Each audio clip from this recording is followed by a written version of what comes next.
শুকরিয়া আদায় করছেন। এ পূজায় যাওয়া কি আল্লাহর নিয়ামত নাকি?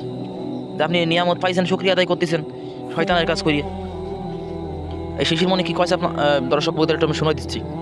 আমরা একই মুদ্রার এপার এবং ওপার।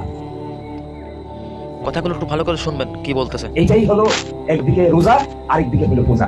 এই রোজা এবং পূজা মিলে বাংলাদেশ। আর যে হুজুর যে তুমি শুকরিয়া আদায় করেছো, তোমারটা আমার দর্শককে সময় দিলাম। আমি আল্লাহ তাআলা শুকরিয়া এই জন্য আপনাদের মাঝে এসে এখানে যে সমবেত হতে পেরেছি এই জন্য আল্লাহ তাআলা শুকরিয়া আদায় করছি। এই হচ্ছে এদের আকীদা, ঈমান আকীদা। এই যে আর তুমি বলি চাও যে আমরা যেমন ইবাদত করি, হিন্দুরাও তেমন পূজা করে, একটা ইবাদত করে। এই তোমরা ব্যতীত আরও অনেকে আছে যারা ওই মন্দিরে যে করে, গীতা পাঠ করে, তা কোরআন ব্যাখ্যা করে মন্দিরে যাইয়ে, পূজার সামনে যাইয়ে। মানে এত উদার হওয়ার চেষ্টা করো তোমরা, যে উদার হতি হতি তোমরা ইসলাম থেকে খারিজ হয়ে যাও, শিরিক করে ফেলো।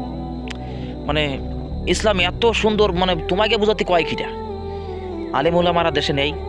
আমার তো মনে আছে তোমরা আছে অনুপ্রবেশকারী, যে বাংলাদেশ জামাত ইসলাম একসময় তারা ক্ষমতার দিকে যাবে, এটা যারা বুঝতে পেরেছে, আগে থেকে বুঝতে পেরে তোমাদেরকে সাজিয়ে রেখেছে যে তোমরা অনুপ্রবেশ করবা, জামাত ইসলামের ভিতরে তোমরা ঢুকে যাবে, ঢুকে যে এই ষড়যন্ত্রগুলো করবা। তারপরে যেখানে সেখানে দেখতেছে কট খাচ্ছে জামাত ইসলামের অমুক নেতা তমুক নেতা। এদেরকে আসছে আমার যা মনে হচ্ছে তোমাকে সাজায় গুছাই থেকে যাচ্ছে কিনা, তোমরা প্ল্যান মাফিক সেই নাটকগুলো করতে চাও যাতে জামাত ইসলামের প্রতি মানুষের ক্ষোভ জন্মায়, যাতে ভুল বলছে। তো এটা হবে না, আল্লাহ যাকে চাবে তাকেই দেবে। বুঝতে পেরেছেন ঘটনা? ওই সমস্ত ফাঁক ফুক খুঁজে কোনো লাভ নেই। যারা সত্যের পথে আছে তাদেরকে আল্লাহ দেবেন ক্ষমতা ইনশাল্লাহ।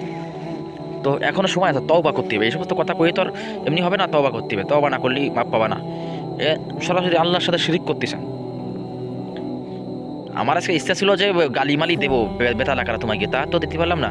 এই দেখো আমার দেখা যায় আমি তো মসজিদের ইমাম সাহেব, তো মসজিদ ছেড়ে দিয়ে চলে আইছি, যে গালি টালি কোয়ান কি কই বসবানি। দেখা যাচ্ছে যে একটু বিলি আইছি, একটু মাঠে আইছি, তোমার সাথে কথা কওয়ার জন্য, যে বেফাস আলাপ ব্যবহার যদি করে ফেলি। সময় আছে, সাবধান হয়ে যাও, সতর্ক হয়ে যাও, আল্লাহর কাছে তওবা করে মাফ চাও, ভুল থেকে ফিরে আসো। ভুল মানুষের জন্যই, কিন্তু এত এই সমস্ত ভুল করা ঠিক না। ওয়ালাইকুম আসসালাম।